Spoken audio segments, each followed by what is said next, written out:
There are two Jimmys in this video, and they have the exact same $25,000.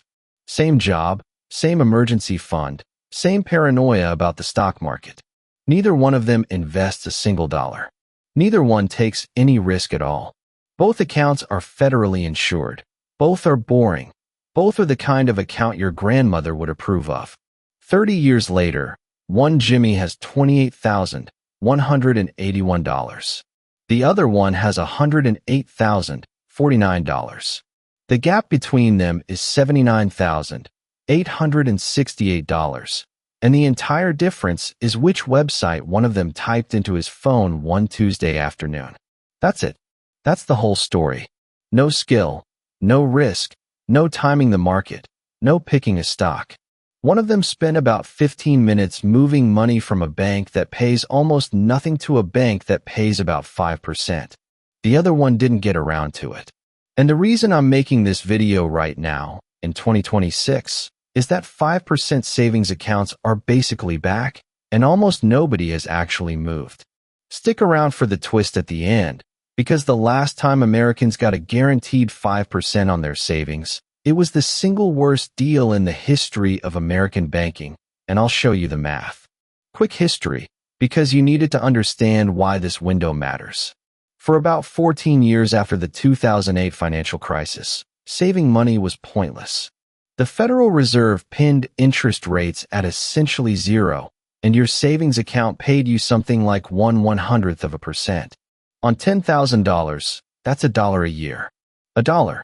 An entire generation of adults grew up genuinely believing that a savings account is just a place to store money, not a place to earn anything, because for them it literally was. Then inflation showed up, the Fed jacked rates to their highest level in over 2 decades, and by 2023 and 2024 the best online savings accounts were paying 5% and change, risk-free, insured, no strings. Rates have come down some since then. As I'm recording this, the Fed's target range sits around 3.5% to 3.75%, and the best high-yield savings accounts are paying somewhere in the neighborhood of 4.5%. So call it 5%, roughly, for the round number math in this video. Here's the part that should make your eye twitch. The national average savings account rate, the actual average across every bank in the country, is about 0.4%.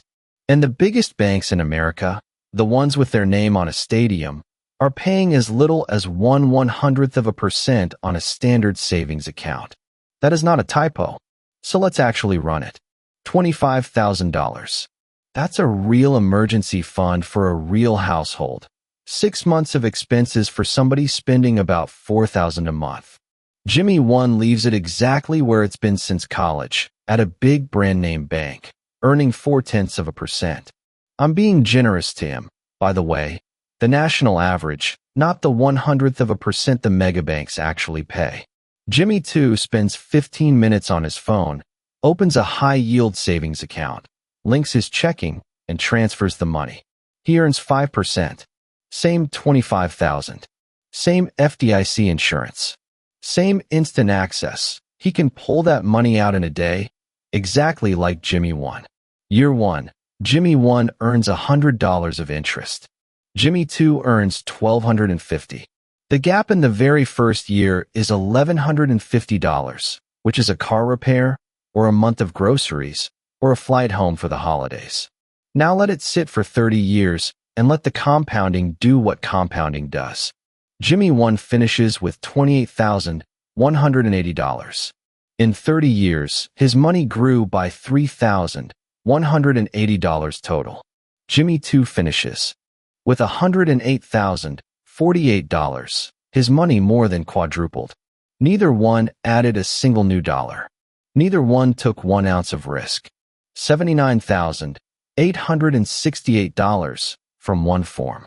Now, the obvious question, if this is free money, why doesn't everyone do it? And the answer is the most profitable single fact in retail banking.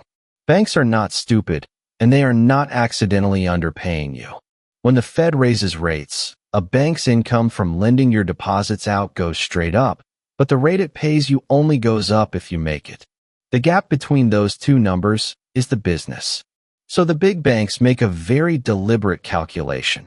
Instead of paying every customer a competitive rate, they pay near zero to the millions of people who won't move, and they spend the savings on branches, advertising, and profit.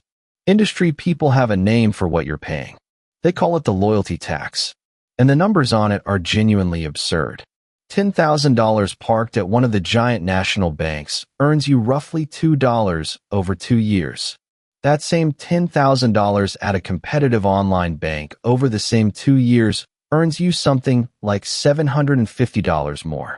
$2 versus $750. And when Americans get surveyed about why they don't switch, the number one answer isn't fees or trust or security, it's branch access. Nearly half of people say they stay because they want a physical building nearby. A building you have not walked into since roughly 2019. You are paying hundreds of dollars a year in foregone interest to rent a lobby you do not use. That was a lump sum sitting still. Most of you aren't done saving. You're adding to it every month. So run that version, because it's worse. Same two Jimmys, and now each one puts $500 a month into his savings account for 30 years. That's $180,000 of their own money going in either way. Identical effort. Identical discipline.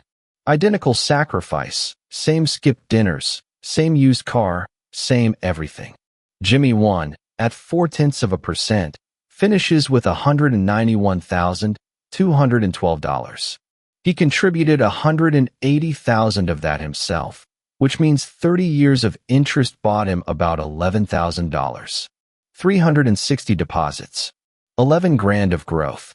Jimmy 2, at 5%, finishes with $416,130, $180,000 contributed, and $236,000 that the bank paid him.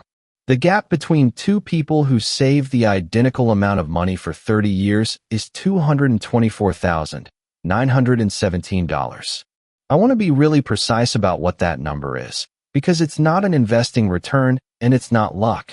It is the price of a form. It is what one of them was charged for never comparing his rate to anyone else's. There is no other financial decision on earth that pays this much for this little work. Now let me be the guy who tells you the uncomfortable half, because I'm not going to sell you a savings account as a wealth plan.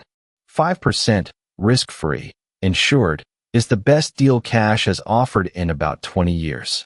It is still not close to good enough on its own. Take the exact same $500 a month for the exact same 30 years, and instead of a savings account, put it in a plain broad market index fund earning the market's long-run average. Call it 9.5% a year with dividends reinvested. That account finishes at $1,016,523 against Jimmy 2's $416,000. The market wins by $600,393, and it does it with the same deposits, the same 30 years, the same person. So no, the answer is not put everything in a 5% savings account. Cash has exactly one job, and it does that job better than anything else. It is the money you might need on 90 seconds notice and cannot afford to have gone down. Emergency fund. Next year's tax bill. The down payment you're using in 18 months. That money should be earning 5% instead of nothing, absolutely. But the money you don't need for 20 years should not be in a savings account at all, no matter how good the rate looks. Because a guaranteed 4% that loses to a 9% average for 3 decades isn't safety. It's a slow, extremely polite loss. Which brings me to the twist, and it's the reason I framed this whole video as a question instead of a recommendation. Because Americans have been guaranteed around 5% on their savings before. It was the law. Go back to 1979 and 1980. Under a federal rule called Regulation Q. Banks were legally forbidden from paying more than a set ceiling on savings deposits. And on a standard passbook savings account, that ceiling was 5.25%. Every bank paid it. You didn't have to shop. You didn't have to compare. You didn't have to move. The government had already handed you your 5%. Sounds like paradise, right? Here's what was happening outside the bank. Inflation in 1979 ran 13.3%. In 1980, it ran 12.4%, and it touched 14.8% at the peak. Short-term treasury bills were paying over 12. 3-month CDs, for people rich enough to buy them, hit 18.65% in December of 1980, the highest rate ever recorded in this country. And the ordinary saver with a passbook account was legally capped at 5.25% while the ground burned underneath him. So take Jimmy 3. He puts $10,000 into a passbook savings account at the start of 1979 and holds it 3 years, collecting his guaranteed 5.25% every year like clockwork. At the end, his statement proudly reads $11,659. He made money. Except prices over those same 3 years rose by about 39%. In actual purchasing power, what that money could genuinely buy, he has $8,407. He got his guaranteed 5%, he did nothing wrong, and he lost 16% of his money. $1,593, gone, on an account that never showed a single negative number. So here's the rule. And it's the only sentence in this video you actually need to keep. The number on the sign is not your return. The number on the sign minus inflation is your return. That's it. That's the whole thing. Bankers call it the real rate. For things to take with you. 1. Go look up what your savings account is actually paying right now today, not what you assume. Most people are shocked, and if the number starts with a 0 and a decimal point, you are the product. 2. Moving it is genuinely 15 minutes. The money stays federally insured, and it stays liquid. There is no version of this where you get punished for shopping. 3. 5% is for cash you might need soon, not for cash you won't touch for decades. Emergency fund, near-term goals, sleep at night money. That's the job. Long money belongs somewhere that beats inflation by more than a couple of points.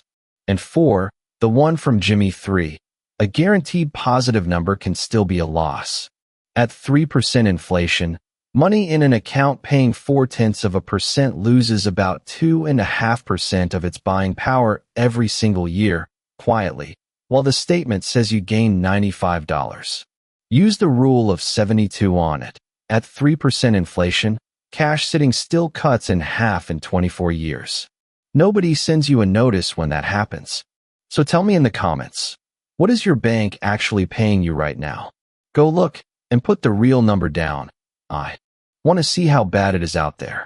And if you've already moved to a high-yield account, say how long you waited before you did it, because I guarantee somebody reading needs the push.